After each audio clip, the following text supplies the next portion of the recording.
We knew there were going to be speed bumps for this Indiana Pacers team, especially after losing David West and Roy Hibbert, after bringing in 7 new players, and with that installing an entire new offense looking to push the tempo, speed it up, and to play more of a small ball style.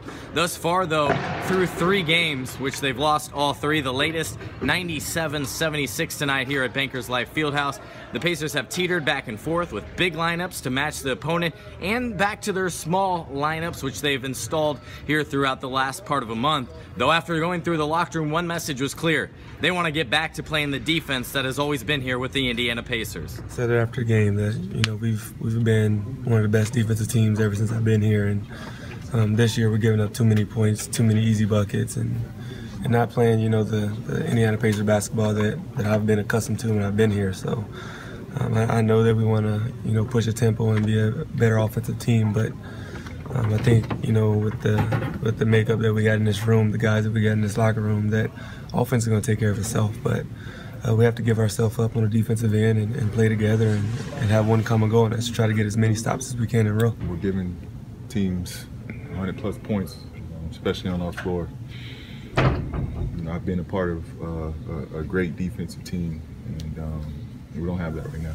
Not that the teams are beating us. I think most of the time we're beating ourselves, with turnovers and offensive rebounds and extra possessions and things like that, and not just playing together. So we got to all look at each other in the mirror, look at ourselves in the mirror, and come back as a better player, and come back and just try to play solid team basketball on both ends of the floor. Miles Turner was one of the bright spots for this Indiana Pacers team here tonight. He finished with 10 points and 4 rebounds, couple of blocks as well, in just above 20 minutes. That's kind of the threshold they're keeping him at right now because of a few injuries going on, but he expects that to be increased here shortly. We shall see with that. But offensively, he showed no hesitancy whatsoever, and that goes back to training camp when Pacers head coach Frank Vogel told him not to be. They need him to be out there, be a threat offensively, and take what the defense gave him. And so he has this season and has tonight, just 1 week into the season, and still he's also recognizing that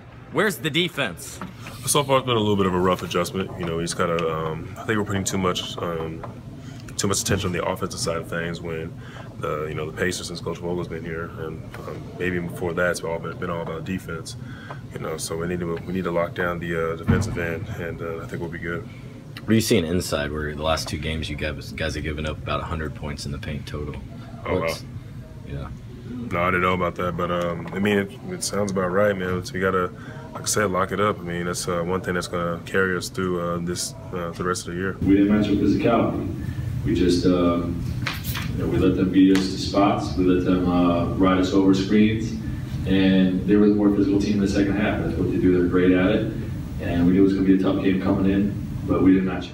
Things don't get any easier for the 0-3 Pacers. They play at 3-0 Detroit on Tuesday. They're back here on Wednesday against Brad Stevens' Boston Celtics. Then, of course, Friday, the first Hickory night against the Miami Heat will be televised nationally by ESPN. Until then, back to the drawing board a little bit. They'll be back here on Sunday to hit the practice court, try to figure out their defense a little bit, defend the rim a little bit better, and all come together here. It's still very early in the season, but not a lot of encouraging signs just yet. For VigilantSports.com, I'm Scott Agness.